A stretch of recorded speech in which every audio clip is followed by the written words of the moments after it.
According to the Washington Post, the president tried to change the narrative of what went down in John Jr.'s meeting with Russian lawyers. Can you address that story and tell us, did the president really try to do that?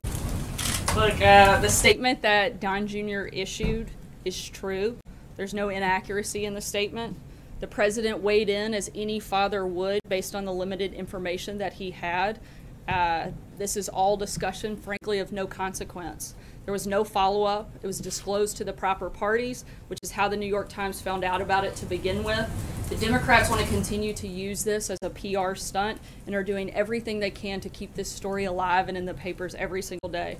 The president, the American people, they voted America first, not Russia first, and that's the focus of our administration.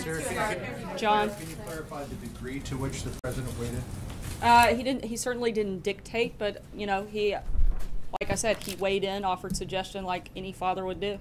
Did he not know what the... Stephen? We'll follow up on that. Was he aware at the time that Don Jr. had a meeting that was based on the pretext that he would be promised information that was negative about Hillary Clinton when he suggested that the statement only say that the meeting was primarily about Russian adoption policy? Like I said, the statement that was issued was true and there were no inaccuracies in the statement. I think what the bigger question is, everybody wants to try to make this some story about misleading. The only thing I see misleading is a year's worth of stories that have been fueling a false narrative about this Russia collusion and based on a phony scandal based on anonymous sources.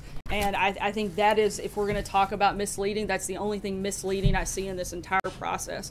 You guys are focused on a meeting that Don Jr. had no consequence when the Democrats actually colluded with a foreign government like Ukraine. The Democrat-linked firm Fusion GPS actually took money from the Russian government while it created the phony dossier that's been the basis for all of the Russia scandal fake news. And if you want to talk further about a relationship with Russia, look no further than the Clintons. As we've said time and time again, Bill Clinton was paid $500,000 to give a speech to a Russian bank and was personally thanked by Putin for it.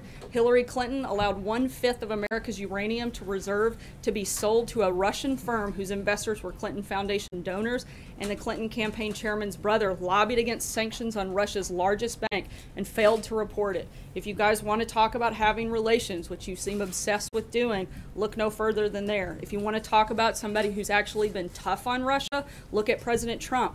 He wants more fracking, more coal, more energy, a stronger military, a stronger defense. Those things aren't good for Russia. I think the distinctions are very clear, and you guys want to create a narrative that just doesn't exist. And I'm obviously sitting here and I heard you list off a list of reasons of why you think that the media should be focusing on Democrats, not the president.